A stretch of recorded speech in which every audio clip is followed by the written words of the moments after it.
বাংলাদেশের যে কোনো বিখ্যাত বা জনপ্রিয় স্ট্রিট ফুডের স্পটগুলোর কথা মাথায় নিলে সেখানে কাবাব থাকবে না এটা চিন্তাও করা যায় না। উত্তপ্ত কয়লায় ঝলসানো মাংসের কাবাব দেখলেই জিভে জল এসে যায়। তবে ঝলসে নিলেই যে তা কাবাব হয়ে যায় বিষয়টা কিন্তু একেবারেই তেমন কিছু নয়।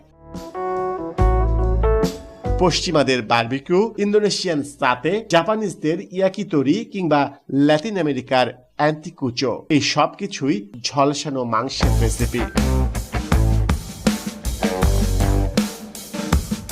কিন্তু কাবাব বলতে সেটা অতি অবশ্যই নানা রকমের সুগন্ধি মশলা, হাড় ছাড়া মাংসর সাথে বেশ সময় ধরে ম্যারিনেট করে রেখে তাকে ধাতব শিকে ঢুকিয়ে আগুনে